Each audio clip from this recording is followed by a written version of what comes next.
والدين ما يهزم واللي فجر زمزم والعيش ما يلزم إن كان به ذل.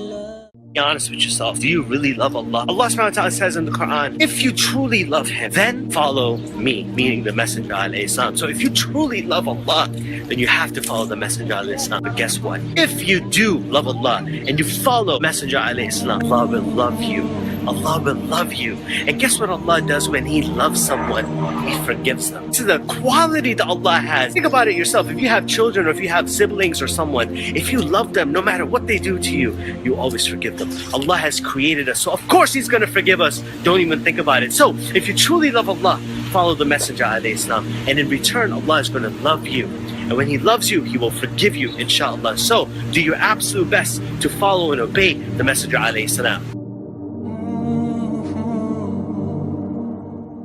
How do I get the motivation to start praying? That's like saying, well, how do I start doing push-ups? By getting down and doing a push-up. How do you start praying? By getting up, making wudu, and start praying. You can't start thinking about all those prayers that you've missed. You can't start thinking about all the prayers that you have to make up. No, pray this prayer. That entire time that you're spending time thinking about all that prayers that you've missed, you're missing Dhuhr right now. You're missing Salat al-Isha right now. Stop worrying about all those prayers that you haven't prayed and worry about the prayer right now. Worry about what you're doing right now. But you have to start worrying only if you care. You gotta learn to start caring about yourself, caring about your akhirah, and loving yourself. If you love yourself, you'll pray because you're protecting yourself on the hellfire.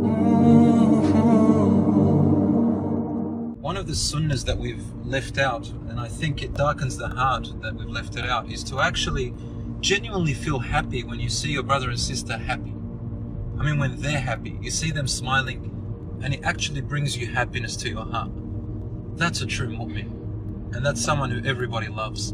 Rasulullah sallallahu alaihi wasallam used to always do that. He was genuinely happy whenever someone else was happy. One instance, it was about Anas, the little boy. He sent him on an errand, and when he went to look for him, he saw that he was standing hypnotized watching children play, and Anas radiallahu anhu was about 10 years old.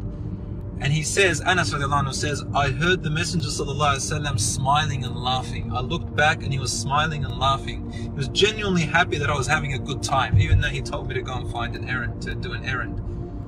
But Rasulullah sallallahu alaihi wasallam was genuinely happy about that. Even when Abu Bakr radiallahu anhu's father became a Muslim, and he came to become Muslim, he was about 80 years old, and Abu Bakr radiallahu anhu could see the Prophet sallallahu alaihi wasallam smile from so big that his gums would show, and that's when his gums would show, it means that Rasulullah sallallahu alaihi wasallam was extremely happy. But Abu Bakr radiallahu anhu started crying. The Prophet sallallahu alaihi wasallam asked him, why are you crying, Abu Bakr? This is a great day, your father's become a Muslim. He said, Ya Rasulullah, my father became a Muslim, but your father didn't. You're happy for my father. He goes, Wallahi, for me to stand this day and see that your father became Muslim instead of mine, I'd be even happier. Brothers and sisters in Islam, no matter what happens, whether you get upset with each other, whether divorce happens, whether husband and wife fight, parents and their children fight, always feel genuine to see a smile on those people's faces, and you'll see how you feel. Assalamu alaikum wa rahmatullah. Buddhists can tell you that they sit, and some of them can sit for like 4 hours in meditation in one position and not move. And you look at them, man, this guy is really peaceful.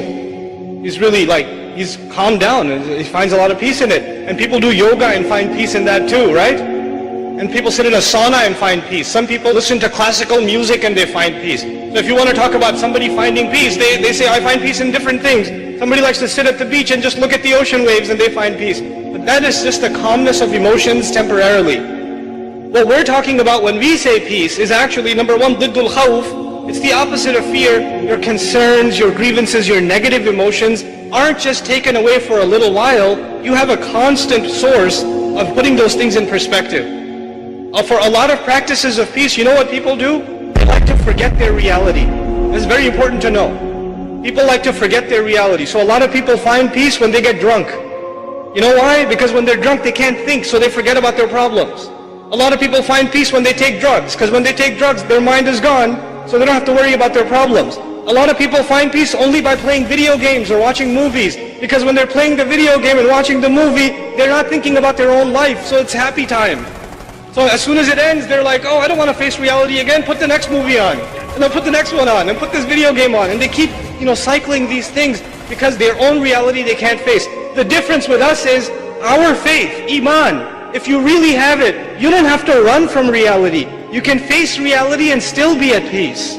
You see, all other options, all other avenues of finding peace, they want you to get away from life.